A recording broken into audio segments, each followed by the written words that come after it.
Wow 50K subscribers होने वाले हैं एंड अल्लाह ताला के बाद थैंक्स टू यू गाइस जिनकी वजह से ये सब कुछ हो रहा है। And last but not least थोड़ी बहुत मेहनत हो जाती है हमारी तरफ से भी है। No but seriously hats off to you guys, आप लोगों ने इतने अरसे से इस चैनल का साथ दिया हुआ है और बरकरार हैं। यहाँ पर हर रोज़ नए लोग भी आ रहे हैं, उनको भी खुश आमदीद कहते हैं, साथ ही साथ उनका भी शुक्रिया अदा करते हैं।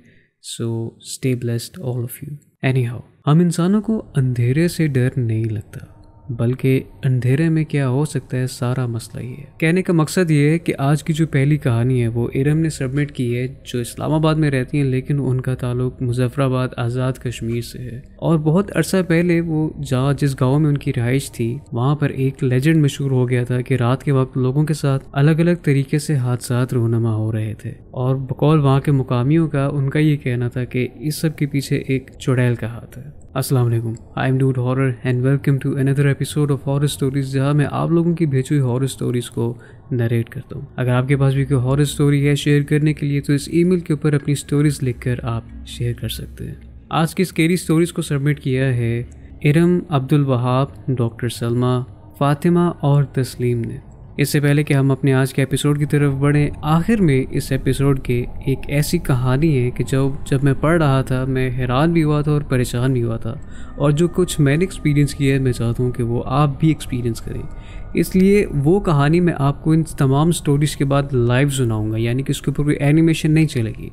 आप होंगे, मैं होऊंगा, आपने सामने बैठ के बात होगी और वो कहानी मैं आप तक पहुँच जाऊँगा। तो अपने अपने दिल थाम के बैठिए, बढ़ते हैं आज के एपिसोड की तरफ।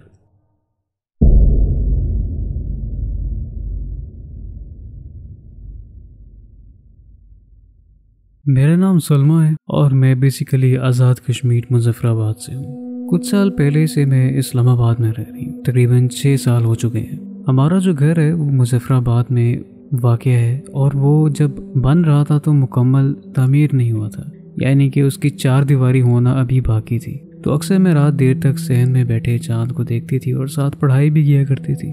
अकेले रात में बाहर जाने और देर तक बैठने से मुझे घर वाले मना भी करते थे, मगर मुझे कभी डर नहीं लगा था और मैंने उनकी बात अनसुनी कर दी। इसी तरह एक रात मेरे साथ कुछ ऐसा हुआ कि उसे आज भी जब मैं याद करती हूँ तो घबरा जाती हूँ। सर्दियों की रातें थी और तब हमारे एरिया में ये खबर फैली हुई थी कि रात को अक्सर लोगों के साथ हादसा पेश आते हैं और कहते थे कि कोई चुड़ैल है जो इस सब में मुलव्वस है। उस रात मैं और मेरी माँ जी कमरे में थे। माँ जी सो रही थी मगर मुझे तेज़ बुखार होने की वजह से नींद नहीं आ रही थी और मैं बहुत तंग और आवाज़ार हो रही थी। मामूल के मुताबिक मैं तहज्जुद के वक्त उठी नमाज के लिए। रात के तकरीबन 3 बज रहे थे। अभी मेरी नमाज मुकम्मल नहीं हुई थी कि मुझे दरवाजे पर बहुत ज़ोर से दस्तक सुनाई दी। मुझे घबराहट हुई, हत्ता कि अभी भी वो सब बताते हुए वो सारा मंजर जब मेरे जहन में आता है तो मेरी आंखों के सामने वो सब कुछ दोबारा एक दफ़ा फ्लैशबैक चलते हैं। खैर, मैंने नमाज की तरफ ध्यान दिया और अपनी नमाज मुकम्मल की। उसके बाद जब मैं तस्बीह पढ़ने लगी तो फिर से दस्तक की आवाज़ आई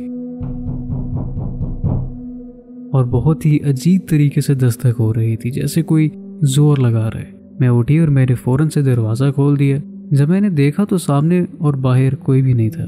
मैंने अपनी लेफ़्ट साइड पर भी देखा और राइट साइड पर भी देखा, कहीं पर किसी का कोई वजूद भी नज़र नहीं आ रहा था। उस वक्त मेरी हालत ख़राब होने लगी थी। मैं बहुत डर गई थी। आयतुल कुर्सी और दुआएं पढ़ने लगी और जल्दी से मैंने दरवाज़ा बंद कर दिया। अब क्योंकि मैंने घबराहट की वजह से दरवाज़ा ज़ोर से बंद किया था तो मेरी माँ जी नींद से उठ गई थी। उन्होंने मुझसे पूछा कि कौन था। मैंने कहा कोई भी नहीं था। तो माँ जी ने मुझे डांटा कि मैंने तुम्हें मना भी किया था कि लेट नाइट बाहर नहीं जाना और दरवाज़ा बिल्कुल भी नहीं खोलना। उनकी बात सुनकर मैं खामोश रही, लेकिन फिर बिस्तर पर लेट गई। जब भी मैं इस वाक़े को याद करती हूँ तो मेरे मन में एक ही सवाल आता है कि जब मैं नमाज़ पढ़ रही थी तो दस्तक इतने ज़ोर की हो रही थी कि माँ जी को वो आवाज़ क्यों नहीं सुनाई दी, और ये चीज़ भी कि दरवाज़ा जब मैंने ओपन किया तो वहाँ पर कोई क्यों नहीं था। क्या ये मेरे बुखार की वजह से था या फिर ये हकीकत थी। बाद में जब सुबह हुई तो मैंने अपनी माँ जी को सारी रात की बात सुनाई। उन्होंने मुझे सख्ती से मना किया कि आज के बाद कभी ऐसे रात में दरवाज़ा ओपन नहीं करना। उसके बाद मैंने कभी भी ऐसा कुछ भी नहीं किया जिस चीज़ से मुझे मेरे घर वालों ने मना किया था। मुझे हॉरर ड्रामास बचपन से ही बहुत पसंद है, मगर रियल लाइफ में ये सब फेस करना इंतहाई मुश्किल है।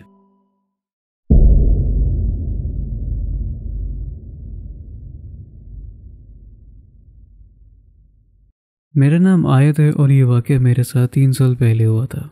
मेरी शादी के बाद मेरे ससुराल वालों ने बैरिया में एक घर लिया था किराए पर। लेने से पहले हमें बहुत से लोगों ने कहा था कि इस घर में आज तक कोई फैमिली टिक नहीं सकी, लेकिन फिर भी मेरे ससुर जो थे उन्होंने इन बातों को तरजीह नहीं दी, इन पर यकीन नहीं किया, सबकी बातों को अनसुनी की और आखिरकार हम सब वहाँ पे शिफ्ट हो गए।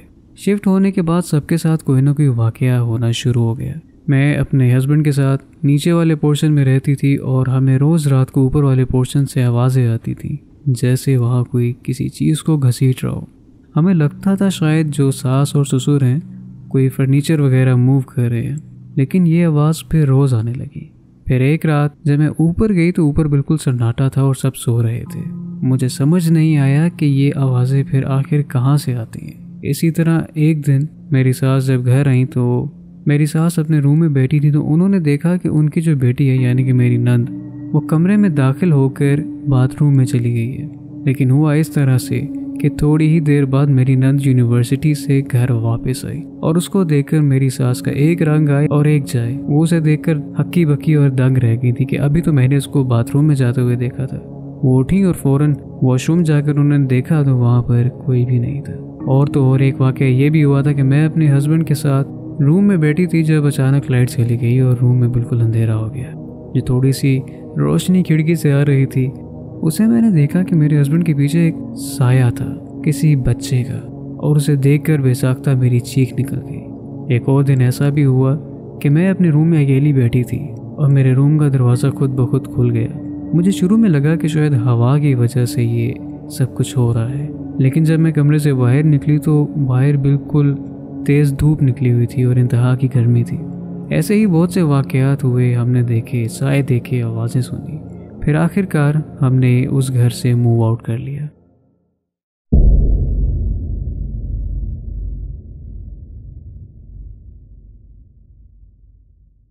मेरा नाम फ़ायज़ा है और मैं इंडिया से ताल्लुक़ रखती हूँ। ये वाक़या मेरा और मेरी फैमिली के साथ पेश आया था। हमारी इंडिया के साउथ रीजन में एक छोटे से गांव में रिहाइश थी। हमारे घर के साथ 2 और घर थे, उसमें हमारा लास्ट वाला घर था। घर के बगल में ही जंगल का रास्ता हुआ करता था। कहते थे कि घर के जो मालिक मकान थे उनके छोटे भाई को उसी घर में दफनाया गया था, वो भी एक पेड़ के नीचे जो हमारे घर के आंगन में लगा हुआ था। उस घर में आने से पहले हमने बहुत अफवाहें सुन रखी थी कि रोज़ रात को पेड़ से वो आदमी बाहर आता है और जंगल में जाता है। हमने उन सारी अफवाहों को इग्नोर किया और उस घर में शिफ्ट हो गए। हमारे गांव का एक लेजेंड है और उसको मोहिनी कहते हैं। वो रात को आके सिर्फ 2 बार दरवाज़ों पर दस्तक देती है। अगर कोई उसकी दस्तक का जवाब दे दे तो वो इंसान बेमौत मर जाता है, और अगर कोई ना दे तो वो बच जाता है। ये लेजेंड भी उसी लेजेंड की तरह है जो आपने बांग्लादेश की एक कहानी में बयान किया था। शुरू में सब ठीक था, फिर एक रात मेरी नींद से आँख खुली, मुझे घुटन सी हो रही थी। फिर मामला ठीक हुआ, तभी मुझे ऐसा लगने लगा जैसे कोई मुझे घूर रहा है। मैंने जैसे ही अपनी आंखें खोली और देखा तो मैंने देखा कि एक बड़ा सा वजूद है, बेहद लंबा है और उसने खुद को सफ़ेद कपड़े से ढका हुआ है। वो मेरी ही तरफ बढ़ रहा था। मैंने डर से आंखें बंद कर लीं और थोड़ी देर तक सब कुछ खामोश रहा। फिर मुझे एक आवाज़ आई और मैंने सुना कि मेरी वालिदा की आवाज़ में मुझे कोई पुकार रहा है, वो भी बहुत आराम से। और एक बार नहीं बल्कि 2 बार मुझे बुलाया गया। फिर मुझे ये मामला गैर मामूली लगा। मैंने आयतुल कुर्सी पढ़ी और अल्लाह का नाम लेके किसी तरह सो गई। और जब सुबह मैंने मेरी वालिदा से पूछा कि क्या मुझे रात को आप बुला रही थी, तो वो कहने लगी, भला इतनी रात को मैं तुम्हें क्यों बुलाऊंगी। उस वक्त मैं डर से कांप गई। पता नहीं वो क्या था और कौन था। इस बात को 6 साल हो गए हैं। अल्हम्दुलिल्लाह फिर से कभी ऐसा कोई वाक़या पेश नहीं आया। ये था मेरा एक मुख्तसर सा वाक़या। कमेंट्स में ज़रूर बताइएगा कि आपको कैसा लगा।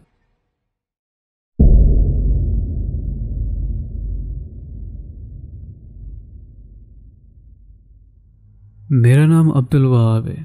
कहते हैं कि लोग अक्सर अकेले होकर भी अकेले नहीं होते। कोई होता है उनके साथ हमेशा जो उनको देख रहा होता है।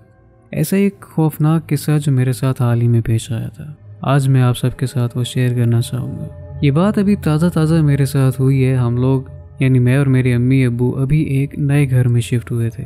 हमारा नया घर हमारे पुराने घर के ऊपर वाले फ्लोर में ही है। क्योंकि हमारा घर पुराना था थोड़ा छोटा था, इसलिए हम लोगों ने ऊपर वाले एक फ्लैट ले लिया जो कि अल्हम्दुलिल्लाह काफ़ी बड़ा है और हमारा उसमें गुजारा हो जाता है। तो उस घर में सब ठीक था और माशाल्लाह सब कुछ सेट चल रहा था। लेकिन फिर यहाँ पर कुछ ऐसा था जो मुझे ठीक नहीं लगता था, मानो मुझे किसी के होने का एहसास होता था। अभी हम सिर्फ 15 दिन ही हुए थे कि इस घर में शिफ्ट हुए थे कि मुझे और मेरी वालिदा को बुरे ख्वाब आना शुरू हो गए। ख्वाब में जो शख्स अम्मी को दिखता था वही शख्स मुझे भी रात में दिखाई देता था और अक्सर तो मैंने उसे हकीकत में भी देखा था। एक रात को मेरी आँख खुली, मैंने देखा मेरे बेडरूम के कोटमाला पे से कोई झांक रहा है। वो शख्स पूरा काला था, उसके नाखून तक काले थे। मैं बेड पे लेटे ही लेटे उसे हैरानगी से देख रहा था कि उसने मुझे देखा और मुस्कुराया। उसकी हंसी उसके सफ़ेद दांत दिखा रही थी। उसे देख के मेरी चीख निकल गई। मैं ज़ोर ज़ोर से चिल्लाने लगा, अपनी वालिदा को मुखातिब कर रहा था। इतने में मेरे अम्मी अब्बू दौड़े आए और पूछा कि क्या हुआ है। मैंने उनको सब बताया। मेरी बात सुनकर वालिदा डर गई।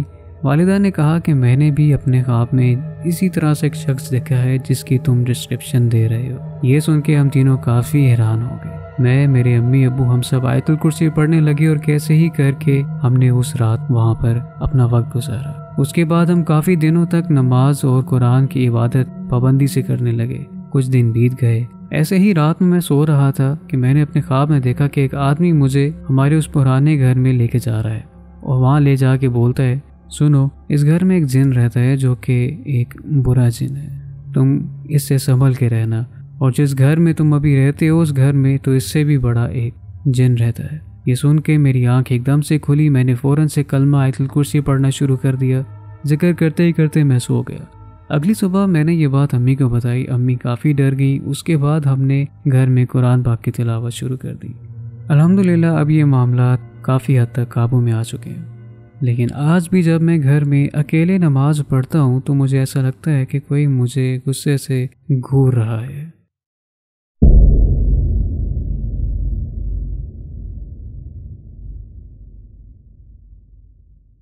मेरा नाम इरम है और मैं इंडिया मध्य प्रदेश से ताल्लुक़ रखती हूँ। ये बात तब की है जब मैं 8 साल की थी। मेरी खाला की शादी को 2 साल हुए थे और मेरे खालू की जॉब दिल्ली में थी। वो एक ट्रेन स्टेशन में काम करते थे। खाला और खालू वहीं रहते थे। उनका जो घर था वो किराए का था और ट्रेन लाइन के पास ही था। हमारी समर हॉलीडेज़ थी तो हम पहली बार सब उनसे मिलने गए उनके घर में। उनका घर छोटा सा था। एक हॉल था जिसमें एक बेड और एक अलमारी थी। हम वहाँ गए और घुसते ही न जाने क्यों मुझे उस घर में बेचैनी होने लगी। मैं बच्ची थी तो खेल में ध्यान रहता था। जब खेल के बैठी तो एक बार मेरी नज़र अलमारी पर पड़ी और मुझे वहाँ पर कोई बैठा हुआ दिखा जो हाइट में बहुत बड़ा था। वालिदा बताती हैं कि मैं बस अलमारी को ही देखती रहती थी पर कभी किसी को बता नहीं पाई, मानो जैसे मेरा मुंह बंद कर दिया हो। फिर मेरी तबीयत अचानक ख़राब होने लगी, बहुत तेज़ बुखार होने लगा तो हम लोग जल्दी से अपने घर के लिए रवाना हो गए। जब हम उस घर से बाहर निकले तो जैसे मेरा जो बंद मुंह था वो खुल गया हो या फिर मैं होश में आ गई हूँ। बकौल मेरी वालिदा के मैंने उनको सब कुछ बताया पर मेरी वालिदा ने मेरा यकीन नहीं किया। खाला तब प्रेग्नेंट थी तो हमारे घर आ गई क्योंकि उनकी डिलीवरी यहीं से होनी थी। जब खाला हमारे घर आई तो उनको भी जैसे होश आया हो और उन्होंने बताया कि उनके साथ भी उस घर में क्या क्या कुछ हुआ। उन्होंने बताया कि कोई था जो उनका गला दबाता था, उनको सोने नहीं देता था। जैसे ही वो सोती थी तो उन्हें ऐसे महसूस होता था जैसे उन पर कोई चढ़ जाता है और गला दबाता है। और उनकी जो चीज़ें हुआ करती थी वो उनको उस जगह पर नहीं मिलती थी जहाँ पर वो रखती थी। ये बात खाला ने खालू को कॉल करके बताई। हालांकि खाला ने तो उनको कॉल पर सब कुछ सुनाया लेकिन खालू ने आगे से ऐसा रिस्पांस दिया जैसे उनको कुछ सुनाई ही ना दिया हो इस बारे में। जब खाला हमारे घर आ गई तो खालू ने अपने एक दोस्त को उनके साथ रहने के लिए बुला लिया। एक बार खालू और उनके दोस्त लैपटॉप पे मूवी देख रहे थे तभी खालू को एक कॉल रिसीव हुई। वो बात करते करते घर से बाहर चले गए। जब वापस आए तो मेन गेट बंद था। खालू ने बहुत आवाज़ लगाई, नॉक किया पर उनके दोस्त ने नहीं खोला। फिर आखिरकार खालू ने उनको कॉल की। जब उन्होंने गेट खोला तो उनके दोस्त के अकॉर्डिंग उन्होंने कभी गेट बंद ही नहीं किया था और ना ही खालू की कोई आवाज़ उन तक पहुंची थी, जबकि घर तो बहुत छोटा था और ऐसा पॉसिबल ही नहीं था कि आवाज़ ना आए। खालू के साथ भी कई बार ऐसा कुछ हुआ है कि चीज़ें वो कहीं पर रखते थे पर उनको मिलती किसी और जगह पर थी। एक रात खालू और उनके दोस्त नीचे बिस्तर पर सो रहे थे। उनको एहसास हुआ कि जैसे वो हवा में है। जब आँख खोल के देखा अच्छे से तो उनका बिस्तर सच में हवा में था, और जब तक वो इस चीज़ को प्रोसेस करते उतने में ही वो दोनों नीचे गिर गए। उस रात जो आयत वगैरह वो पढ़ सकते थे उन्होंने पढ़ी और रात वहाँ पर किसी तरह से निकाली, और अगले ही दिन वो घर खाली कर दिया। जब खाली किया उसके बाद पड़ोसियों से पूछा कि उस घर में ऐसा क्या है जो इस कदर बेचैन कर देता है, तो पड़ोसियों ने बताया कि जब ये बन रहा था तो यहाँ पर कुछ मजदूरों ने खुदकुशी की थी, इसलिए एक लेजेंड इधर फैला हुआ है कि शायद उनकी रूहें वगैरह यहाँ पर भटकती हैं, जबकि मेरा यही यकीन है कि रूहें नहीं भटकती हैं। इनमें शयातीन का अमल दखल होता है और यकीनन उस घर में भी किसी शैतान ने पनाह ली हुई थी, जिसकी वजह से ये सारे शैतानी मामलात पेश आ रहे थे। अब ये जो कहानी मैं आप तक पहुंचाने जा रहा हूँ, मैं चाहता हूँ कि आप सब अपने अपने दिलों को मजबूती से पकड़ लीजिए, क्योंकि हो सकता है ये कहानी सुन के आपके रोंगटे खड़े हो जाएं। तो बढ़ते हैं कहानी की तरफ।